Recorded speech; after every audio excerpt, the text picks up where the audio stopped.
Coming up on Guys Talking Sports, we talk about the FIFA corruption. We also talk about Adrian Peterson and the NFL. We also talk about the NBA playoffs. My guest host, Earl Ross, joins us next, and that's Guys Talking Sports.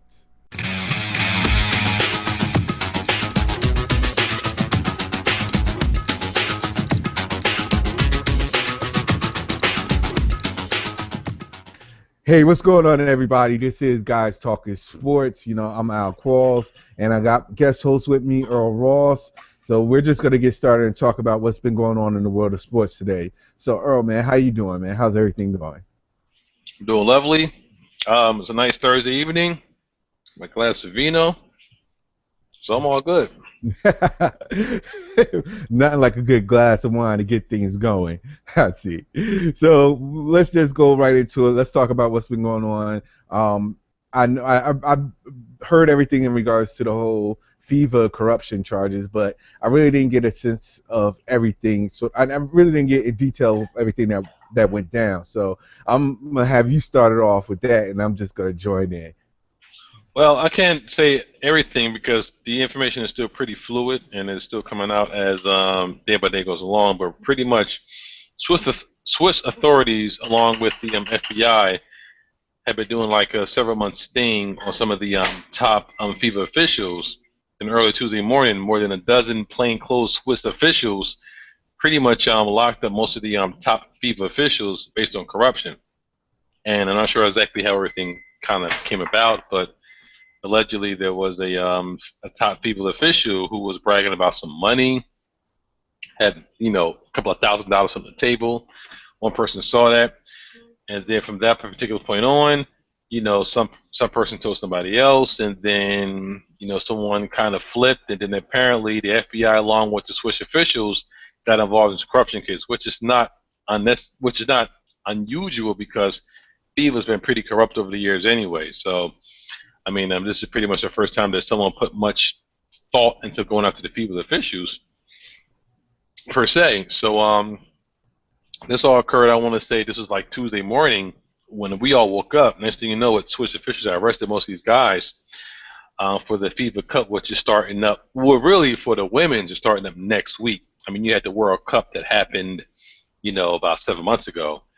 But this is for the women's side, per se. And I think that a lot of monies that was being exchanged between hands was not going to the proper people, probably. And so some people kind of flipped and caught foul. But basically, I think England was the one who hadn't had a FIFA game since 1973.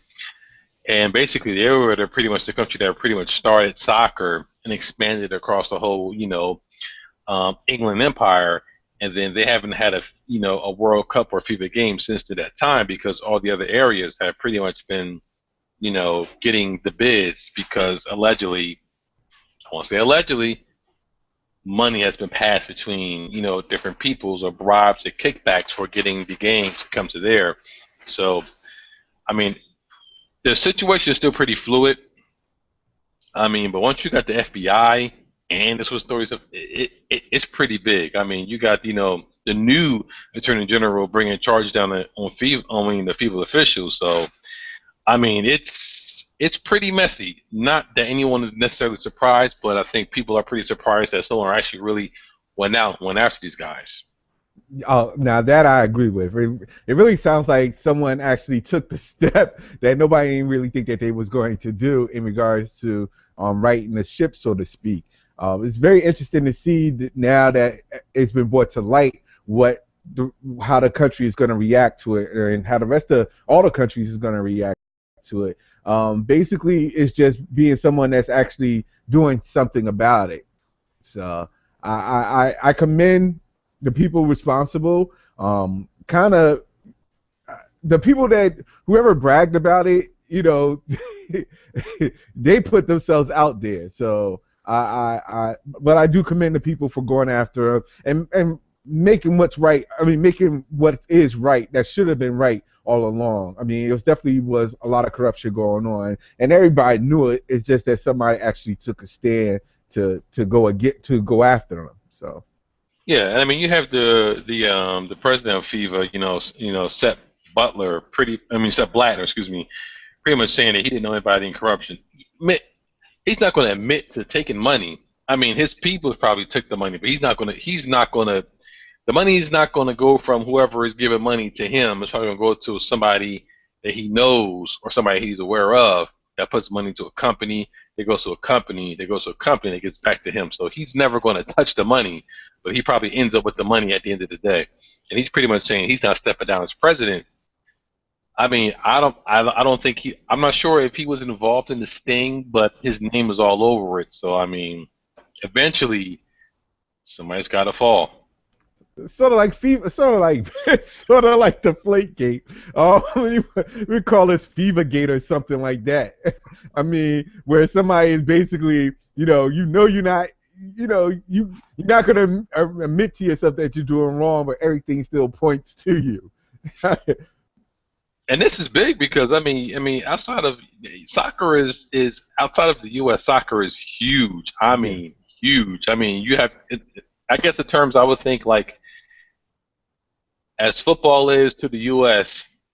U.S. football, not football that people think about in European countries, which is Mhm. soccer, but U.S. football is like how that is to the Europeans. Like that's a multi-billion-dollar industry within the U.S. With outside of the U.S. borders, soccer is equivalent to what you want to call football. It's not the equivalent of talking about Roger Goodell and most of the owners just taking bribes about where the Super Bowls go. Not that I'm saying that happens, but that's the equivalent of what you're looking at right here, in my opinion. No, I completely agree with you. It is kind of funny when you mentioned the whole Roger Goodell and the owners, cause because allegedly, there's just so much stuff that's going on behind the scenes that we don't know, and this with the FIFA thing just was brought into light. So, um, hopefully down the road we'll see more things that are wrong be made right. But this is a good step for FIFA. Hopefully they'll right the ship where soccer is won't be talked about as far as a corruption standpoint, but more about the game itself. So But I think what's going to be interesting because you had the FIFA Cup in Brazil for the men's. You got the women's FIFA Cup coming up. I think like next week, I believe it is. I mean, you have the Olympics coming in Brazil next year in 2016, I think it is, if I'm not wrong. So it's a lot of money passing hands between FIBA officials, U.S. Olympic officials. U.S. Olympic officials are probably a little bit more um, stoic, in my opinion. But I mean, it makes everything look bad because I mean, depending on where this goes, if you have FIFA with soccer, then you have the Olympics in Brazil coming up next year. It looks bad for everybody. yeah, and that's why, if anything, this needs to be resolved quickly as possible. I mean, you definitely don't want to linger it out until for next year for the Olympics, because that's really what all the talk is going to still be about, is the corruption and the behind the scenes and not the actual games itself. So, Yeah, it's going to get ugly. I think someone's going to fall on a sword and take the weight for it. But you're still going to have that cloud, looming. Well, you're going to have that cloud looming over the women's FIFA come next week, especially Olympics. Not so much, maybe in the beginning when it first starts off, but once you get the game started and people start doing stuff, yeah, I don't think it's going to be a problem. But I don't know. I mean, this guy Sepp Battler said he's not stepping down as the president. Somebody's going to have to make him step down. yeah, but it also, I mean, with the women, I'm wondering how it is going to be interesting to see how it affects them, because basically, you know, they're going to be right in the middle of it regardless. And for them to be at a time where, women's sports are where they are right now, it's just I kind of feel bad for women's soccer as a whole, because, just at a time where they're trying to improve, not, from a fan standpoint, just the quality, just to improve overall in women's soccer or women's sports in general. This is going to be a black eye in the middle of what they're trying to accomplish. Hmm. Yeah, I mean, puts a stain on the game to to a certain degree, but it's a stain on the women's. So I mean, you got to get this out of. It's not. I mean, it's. I don't think people understand how big FIFA is per se, because I mean, it's like we're in U.S. the United States, so we're pretty much basketball, football, baseball, hockey, and then that's pretty much it. I mean, they don't understand that soccer, FIFA soccer, outside of the U.S. is major. So this is serious. I mean, to the point when you had FBI and FBI in a European issue, pretty much per se, which means that somebody in the U.S. was taking some monies that hasn't leaked out yet. FBI wouldn't get not involved unless something within somebody within the U.S. was getting involved in this. So we could put that to the side because that's probably going to come out in a couple of days. But to have the Swiss people roll up in their house at 6 o'clock in the morning, snatch you guys out, put them in prison, that's some serious stuff. No, it is, and that's why I think, if anything, the importance of this is just going to be huge. Like you said, the folks in the U.S. is not really, don't see it as much because they don't, it's not as popular here in the U.S. as it would be in other countries. But the popularity of this is just makes this going to be. I mean, it's going to put it under a huge microscope, and everything that we're going to hear outside of, that involves fever, outside the U.S. is just going to be magnified like 10 times more than what we are hearing in the U.S. Exactly. I don't know. We'll see. Over the next couple of days and weeks, I'm pretty more stuff will get unfolded. But we have to pretty much kind of take a wait and see approach at this point. Yeah, definitely. But I definitely got to get, I'll definitely listen more about what's going on as far as the FIFA news is concerned. I didn't get a full aspect of it. I mean, I heard about the corruption charges. I heard about Loretta Lynch help leading that charge, but I didn't really get the full understanding until what you explained to me. So I definitely will be keeping more informed in what's going on with FIFA and the corruption charges outside of this. So. Yeah, so most of our listeners don't know that. I mean, you might think this is whatever a soccer, but trust me, this is serious. Especially if you have the FBI, which is basically investigates cases within the USA, assisting with Swiss and European authorities on this. This is serious. No, like I said, I definitely gonna continue to monitor it. And I definitely want to hear more about what happens next because, like you said, this outside of the scope of the U.S., this is very serious for all other countries involved, and it'd be very interesting to see what happens. Seriously. But getting back into the sports in the U.S. Today, I guess what's been going on, Adrian Peterson basically went on full blast on Twitter in regards to his contract status and the Minnesota Vikings as a whole. Basically, I guess a lot of people don't understand that he's skipping the OTAs, because, it's a business move, nothing personal. But I guess he's been going on a rant about, how his contract is and, just from what I gather, it was a long rant. And I guess you could tell that the contract status with him is something that he's not too happy about, not too thrilled about at all. And, there's the wedge there between Minnesota the Vikings and Adrian Peterson. So I guess the question is really what are they going to do? I mean, there's been rumors, of course, about him going to, trading him to the Cowboys, or there's even talk about him probably retiring.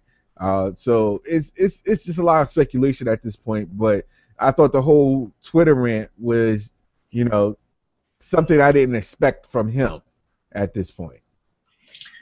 I didn't see the Twitter rant, and it might not be anything that's really from him per se. It could be from his camp. Per se. I mean, the contract static is what it is. He signed a contract, I think back in 2012 or 2013. Mm-hmm. So he's got a pretty new contract. So I mean, so the Vikings pretty much have the option. He either plays for the Vikings or he doesn't. and the Vikings have the option to trade him or not. The Vikings are probably not going to trade him per se unless they get a very good deal, and they're not going to look. They don't want to look weak and backing down to another player because that sets a bad precedent for all other teams in the league. So if he retires, he retires. If he resigns, if he comes back out of retirement, guess what? He's still under set contract from the Vikings, so they're still with the Vikings. So I mean, per se, it's almost like the Deion. I mean, I don't say Deion Sanders, but oh my God, I can't think of the dude's name from the running back from Detroit. But Barry Sanders. It was Oh, almost like the Barry Sanders when he had a contract dispute with Detroit and he signed that deal, and then like a year later he had a big deal. They weren't going to trade him. He had to play with him or not play with him, and he retired and he couldn't come back because if he came back, it'd have been back to Detroit, and Detroit can do whatever with him. So Agent Peterson is trying to, I think, in his way, get himself out of Detroit. And Detroit per se is not playing along with that. And if he retires, he retires. But if he unretires, he's still somewhat, depending on how the contract is written, still in the contract with the Detroit Lions. I mean, excuse me, still in the contract with the Vikings. We're going to come back with them. mhm. And I think this is all a ploy by his camp to kind of force the Vikings' hand to trade him. Well, I mean, and I can understand that. If he's not happy, he's not happy. But at this particular point, like he said in the statement, this is business. So, like I understand both sides of the things, but I just, you know, it's not really the right way to go about doing things if you're complaining about something that you actually signed. But like I said, I understand. It's a business move, and if you're not happy, why not let other people do things for you to show that you're not happy? But hopefully down the road, they'll hope they work out to some type of agreement or some type of compromise, so that you know, because it looks bad when you're complaining about something, and it looks bad not just on the Vikings but on your part as well, because a lot of people's gonna say that's a contract that you signed, you need to honor it and stuff like that, yada yada yada. But hopefully they can come to a compromise and where they're both happy and both reach an agreement. So I'm right there with you. I mean, it's. I mean, you hope things will work themselves out.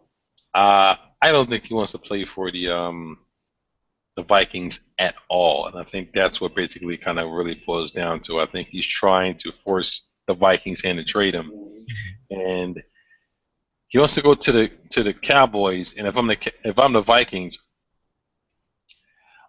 I'm not trading him to anybody in the NFC division. Period. If he gets traded, he's going to be in the AFC unless the Cowboys are willing to give up everything for him. And with Jerry Jones, you never know. and that is true. That is true. Uh, we'll see. I mean, that's all I can say. We'll see. I mean, this whole NFL offseason is just it's full of surprises. That's all I can say right now in that regard. Say that the least. um, so real quick, NBA Finals is now set. Of course, the Golden State Warriors just beat Houston last night, so they're in the finals going against the Cleveland Cavaliers. Not gonna say the person's name in the Cleveland Cavaliers. I'm just gonna say the Cleveland Cavaliers. Um, what are your thoughts about last night's game? Well, actually, I didn't even actually see. Well, I saw the first half of last night's game. So I thought the Houston Rockets would actually make it a game and make it push it to six. And I thought the Golden State was actually going to win on Houston Rockets floor, but apparently the Houston Rockets didn't do it. The game, I think the series was pretty much over the second that James Harden didn't get that shot off in game two, which, in my opinion, he shouldn't have even had the shot. I think that Dwight Howard was scared of that last shot because he had a wide open jumper right in front of him, but he sat there and gave the ball back to James Harden when he was double teamed by Splash Brothers. He passed it off to you. You give it right back to him when he was still double teamed by the Splash Brothers. Why in God's name would you do that? I don't know. You had anyway.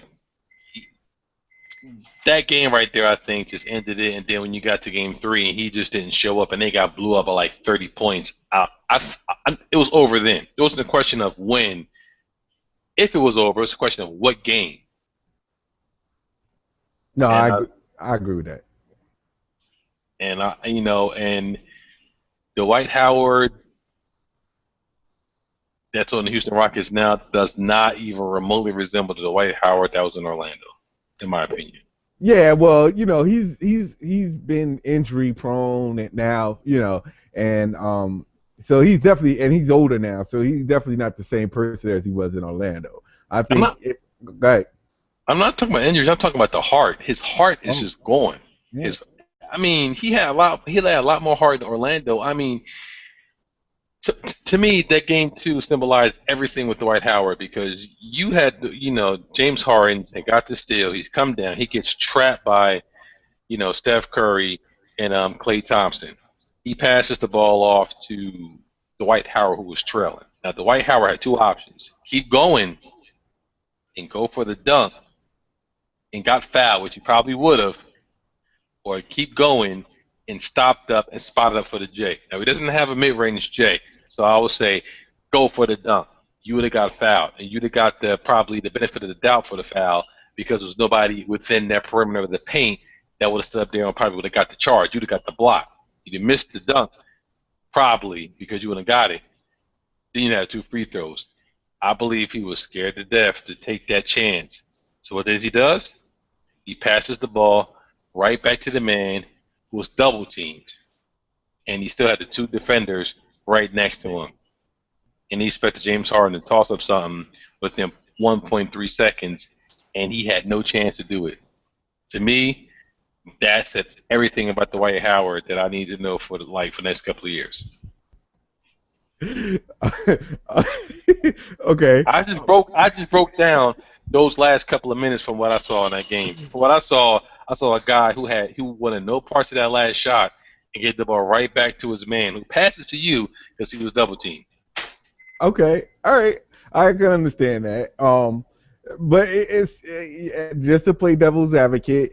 Now, if he would have went for the dunk or went for a shot and missed, everybody probably would have been saying he should have gave the ball up to James Harden. And that's fine. And we can hash that all night long. But yet and still, he took the shot. He didn't even dribble. He didn't even make even a basketball move to even get someone to come and try to collapse on him. He just got the ball and passed it right back. Hot potato. No, that is true. That is true. I agree with you about the game too. Once the end of game two was there, that's when you knew that where it stood. Now, granted, I did see the game last night, and just to be on the safe side, Dwight actually played a good game. It was James Harden that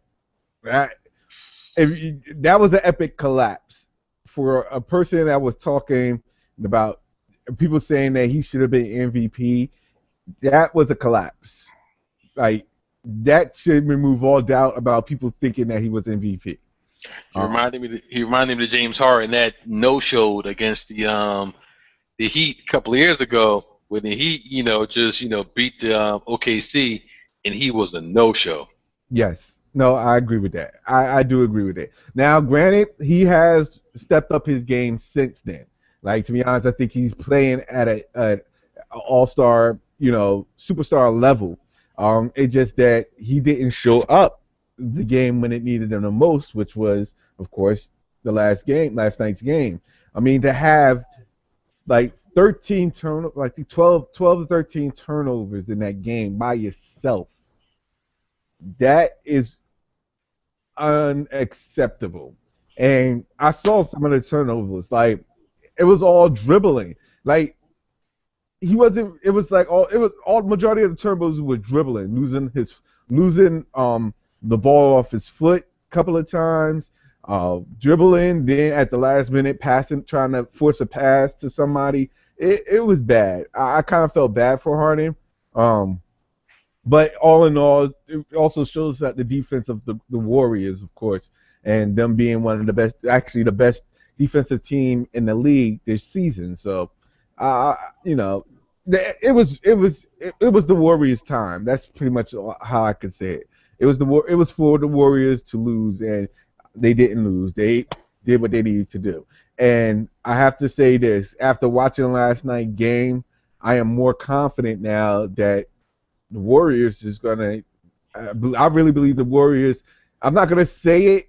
I just say that they have a great chance of winning the finals. Because the one thing that and in regards with the Cavs, like they of course they're the Eastern Conference Finals, of course. The favorites, I should say. They was the Eastern Conference champions. The thing that I was talking about was that the Cavs now their team was starting to step up. Other people other than LeBron was starting to step up.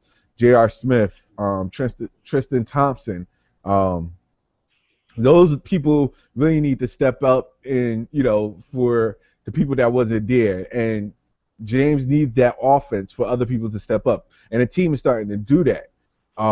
Which made me wonder if that the Cavs would be the better team than the Warriors if I didn't see other people stepping up. But last night's game, to see Andre Iguodala step up, to see Harrison Barnes step up when Klay Thompson went down with that concussion. Yeah. I mean, like to see those people step up, Bogut anchoring the defense. It's similar to what Mozgov do with Cleveland. So I don't understand why people are saying that the Cavs is going to win in five or fewer games. I would not be surprised if it goes to a 7-game series. I hope it does. I mean, I think that for the Cavaliers, I mean, they got pretty lucky because all right, let's be deadly honest. We're here right here. LeBron James was very shrewd about where he went. He didn't go to the West where it was a lot more competition. He stayed in the East where the competition was not that good. You had Chicago that had just bad luck. You had Indiana that was out of it once George was hurt back in the summertime. You had all right, your Nets have all kind of problems. The Heat wasn't that good. Atlanta Hawks was okay, but once they lost Kyle Korver, I think that just pretty much shot. That was any chance they had went when Kyle Korver went down. But they had pretty much a lukewarm East to get through from the Cavaliers' perspective.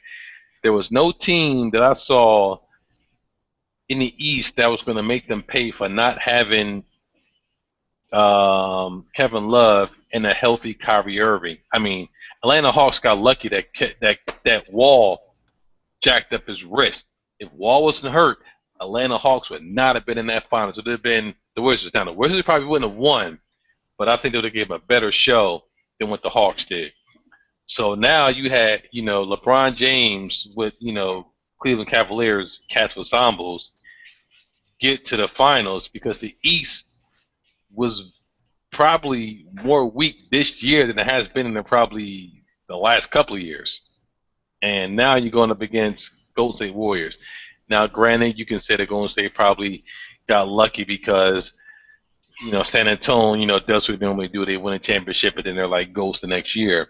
You had OKC that lost Kevin Durant, and they didn't make it. Now, in my opinion, if there was a team that could have made the Cleveland Cavaliers pay for not having Kyrie Irving and Kevin Love, it would have been OKC at full strength, but Kevin Durant got hurt. So Golden State, I don't know. I hope it's like at least a 6 or 7 game series. I really hope. I think the NBA really wanted out who was left in the finals, left in the playoffs, wanted Cavaliers and Golden State, and they got it. I just don't want it to be like a 4 or 5 game series. Yeah, no, I completely agree. I do. I definitely don't want it to be a 4 or 5 game series. I wanted to, like I said, I really wanted to go 7 games because it, it's something that the NBA needs right now. Um, because truth be told, like I said, I'm not a Cavaliers person, to say the least. But they need competition, and they did not get it from the East at all. And I completely agree with you about the Washington Wizards because when I saw them play in the playoffs, I was like, that's a scary team. If anybody that would give anybody like Chicago or Cleveland a run would have been the Washington Wizards at full strength. And I said that, to be honest, I mean, if Pierce stays, I still give them the shot to be like the sleeper team. I mean, the whole John Wall injury, like that really just when Shut them that down. yeah, it shut them down completely. Um, and like I said before, you're right. I mean, Cavaliers pretty much just cakewalked themselves to the finals with the amount of injuries that happened. Um, Now, granted, they have injuries of their own, but you know, the injuries of the other teams was not a was definitely enough for them to say, you know what, I don't need Kyrie or Kevin Love at this particular time when I have the best player in the NBA to carry us to the finals. So now, what happens next is a different scope because you're playing a definitely a superior, better team than you was playing in the East. So it'll be interesting to see how things happen and put things progress. But I really hope it goes. I really hope it's a long series. Yeah, and I think that the series is not going to really depend on you. Steph Curry's going to do what he's going to do, and Klay Thompson. Depending on how the injury is concussion, I think he's going to have like what 6 days to recover. I think he's going to be fine no matter what. I think you're going to have LeBron is going to do his thing. You're going to have Stephen Curry, and I think they might cancel each other out. Kyrie Irving is still kind of like a wild card, but then you have Klay Thompson, which might cancel that out. But my opinion, I think, is really going to be Andrew Bogut and what he can do um, down low against the Cavs front line. And if he can have a great series against the Cavs front line, I think that's gonna tell a lot against who's going to win a series. So you think that Andrew Bogut is the X factor, the key? Definitely, definitely, because I mean they're probably not going to. I mean, in my opinion, they're probably going to put LeBron James on Klay Thompson. They're not going to put him on Steph Curry because Steph Curry going to probably get him in foul trouble really quick. They're probably going to put him on Klay Thompson or probably the other guy from Cavaliers. I can't think of his name off the top of my head. Iman, No, they'll probably put LeBron should either go on Klay Thompson or the other guy that shoots the J.R. Smith. You from said on from Cleveland. goal. No, Oh, I said LeBron James will probably stick. If not, Klay Thompson. You talking about Draymond Green? Yeah, they'll probably either stick Klay Thompson or Draymond Green. They'll probably have either they probably won't put Kyrie Irving on Stephen Curry because Stephen Curry will probably blow past him. They'll probably put somebody else. But I don't think LeBron James is going to guard Steph Curry throughout the entire series majority of the time. Yeah. Uh, you know who's gonna? All right. My X factor, since we talk about X factors, my X factor is actually gonna be Sean Livingston. Um, Mm. because the reason, even if Kyrie comes back, and I mean that's Sean Livingston is gonna be the key. Between Sean Livingston and if I could add another X factor, it'd be Iguodala, because he can actually match up with LeBron from from a it's kind of, to be honest, Golden State has the tools in place to guard LeBron. Um, Whether it's Draymond Green and his upper body, or if they need quickness, they could go to Iguodala. So it's going to be interesting how the defense plays out, but I really believe Sean Livingston from an offensive standpoint is going to be key. And if you put him in the mix, I could see him posting up any of the point guards all day. And whether he tries to score or whether he passes to somebody, he's going to create more offense for the Warriors. And I hope Cleveland is ready to counter that, and vice versa. I'm very interested to see how Game 1 starts off. Yeah, I think that whoever wins game one will probably win the series. I'll give you that. I agree with that. And to be honest, I'll put it like this, and I'm gonna say this again, um, because you know, not all, really for the most part, LeBron is paying for his hometown, so you know that that's gonna be an extra motivation factor for him. Hmm. But the Warriors is gonna have to counter that and be ready for it, or at least be ready for it, and find a way to counter it. Because if they don't, and if once and when Kyrie comes back 100%, they're gonna attack. Yeah, I mean, I think that I mean, I got an opportunity to watch the Golden State through the playoffs a lot more than I have throughout the entire, season, and I like them. I just have a necessary fear that their defense, in my opinion, doesn't lock down. I mean, you're going to let the Houston Rockets, who are not that good to begin with, drum up 100 plus, 100, games against you against the series. I mean, I don't think Cleveland's going to do that, but if you can't stop anybody on the Cleveland Cavaliers, if you're going to let Amon Shumpert, you're going to let J.R. Smith, who's streaky at best, and James Jones and all those other guys kill you, which, in my opinion, it's not LeBron James that kills you, it's the other guys that kills you. No, I And agree with that. if you're going to let those other guys kill you, then you might as well just pack it up. Yeah, no, I agree with that. And that's one of the things that I mean, to be honest, that should be their main objective. I mean, don't worry about LeBron so much, but just worry about the other players.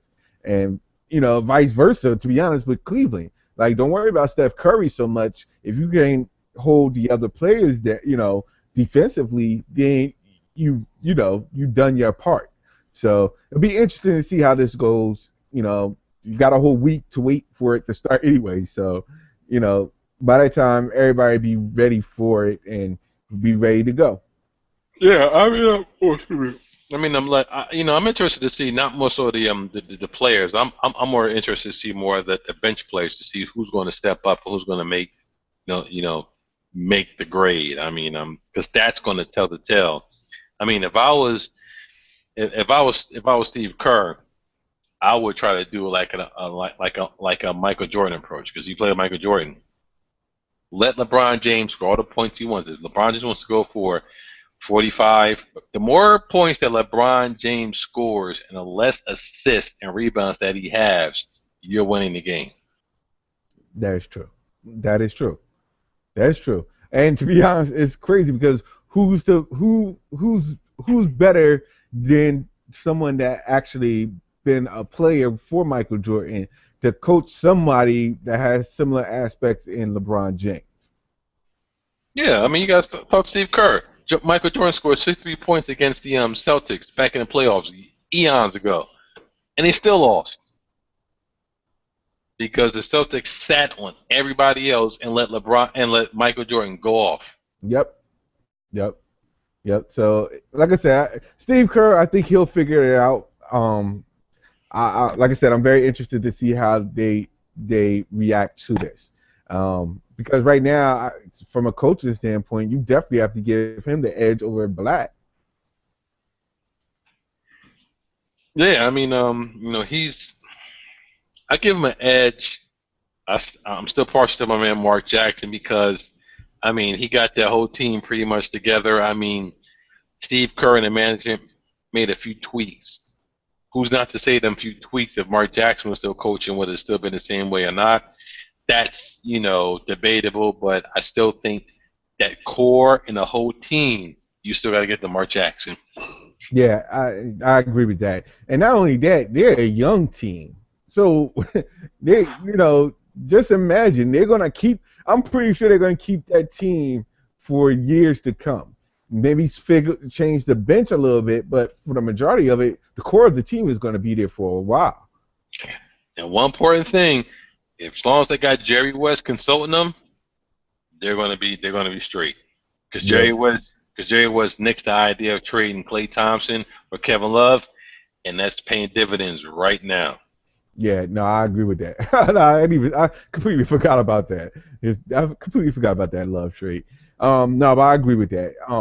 Kind of makes me wonder why. Yeah, but anyway, nah, because GMs are a dime a dozen, and you want a GM that's proven to have done the work. Like Jerry West, like he's a proven GM, and he's done a lot. If you have him in your organization, you can do no wrong. I mean, it's simple as that. And he's proven it time and time again with other teams. I forgot the other guy name, but the GM in Toronto, he completely revamped that team and made them an Eastern, Atlantic Division champs. I think 2 years in a row. Like those GMs is hard to find. Like if I'm an owner and one of those GMs was to be available, I would do my best to try and get them. But Hey, look, all I gotta say is that the Lakers have not been the same since Jerry West left that organization. of course, they have not been the same at all.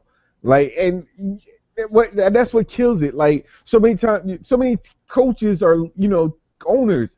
They are just because they have a bad relationship with their coaches, they figure they could find someone better. I mean, come on, who is like you have one of the best defensive coaches in the NBA today. How is Chicago firing Tom Thibodeau? Um, I don't understand how the Bulls would fire their coach today after I you know I I that escapes me because I mean, Tom Thibodeau got fired because of, in my opinion, Jalen Rose's injuries, and he had nothing to do with Jalen Rose getting injured. Now he might have had a play in how the time frame that he came back, but the first injury that Jalen Rose got, he sat out the entire season and the playoffs. He came back and got re-injured again. I mean, you can't, if you can't, predict that. I just I don't understand. Just like the whole thing with Mark Jackson, because he had riff with the ownership, they fired him.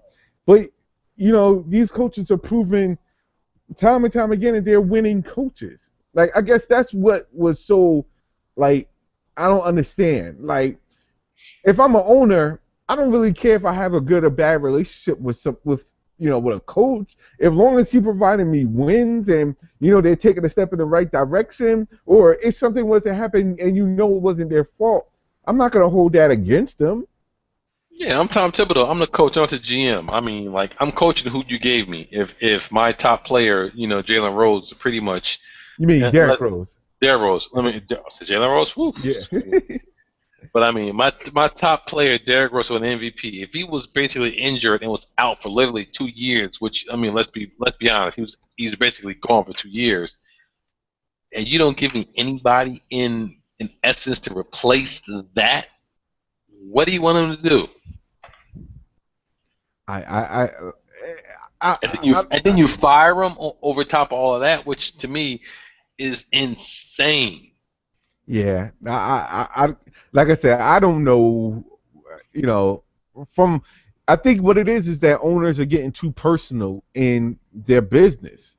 I mean, and granted, it is their business. Don't get me wrong, but if you know that your business is doing well, why would you fire the person that's helping the, you know, is the cause of that? I guess that's what I don't get with ownership nowadays. But then again, I'm not an owner, so I can't really, you know, I guess I can't relate to that. But I just find it fascinating from the outside looking in, like, what is the issue? But then again, it's the Jerrys over there in Chicago. So I mean, they dismantled the whole Chicago, dynasty when Jordan was there. This doesn't really surprise me with those guys. That's true. That's true. Um, I'm just interested to see what happens with them next. Um, since their whole idea is thinking about bringing in the Fred Holberg from Iowa State. Are you serious? You're gonna bring an Iowa State coach? Yeah, I know that's what they're leaning towards. They love him. But the problem is it's not a coach-driven league like how it is in college. It's a players-driven league in the NBA, and if the players don't like this guy, whoever you bring in is going to be out on the first thing smoking. So I mean, I mean, there's only maybe two or three college coaches that could probably go to the NBA and still keep that college status, but outside of that, no. Well, I mean, you have to understand. I guess with all these rookie coaches that are in place now, um, I guess that's where the trend is now for a lot of NBA teams out there. I mean, like I said, you got two rookie coaches that's coaching in the finals for the first time ever. Um, you had Brad Stevenson and the Celtics who did actually pretty well with the team they had. So it's definitely something that I guess is a trend. Um, we'll see how far this trend goes, but it definitely is a trendsetter right now. Yeah, like I said, we all have to kind of wait back and see how things roll, and it is what it is. Yeah, definitely, definitely. Well, looking at the time, we definitely went over the time limit of what I was thinking about doing, but you know how we usually talk when we get together. So for everybody out there, I'd like to say thank you for subscribing, thank you for listening, tuning in to us. Um, Before we go, Earl, if you want to plug anything about where people can reach you, you know. I mean, you just hit me up on Twitter, JE Ross, the number seven. Hit me on Instagram, same thing, Facebook. I'm right out there. I don't blog pretty much, but I'm going to start blogging a little bit more. And be on the lookout for some apps coming from me and Al that he doesn't know about just quite yet, but be on the lookout for that stuff. Yeah, you're right. I do not know nothing about that. No, but it's all good. For everybody else, of course, you can see my handle. I am Al Qualls on Twitter. You can catch me on Google Plus as well with the same name. You can also subscribe on the lower right hand side of the screen. That for those that's on YouTube, really would appreciate it. I'm also on Facebook, on Instagram every now and then. But for everybody else, hit me up with comments, questions. Tell me what things that you like or don't like about the show. We could definitely work together to help improve the show overall. For everybody, I really appreciate you guys taking the time to listen to us talk as we normally do, talk about sports. You catch us usually on every every Thursday night around this time, and we'll make some changes. We'll let you know if there's any changes in place. But for now, this is Guys Talking Sports. And for everybody else that's out there, appreciate the time for looking. Take care. One.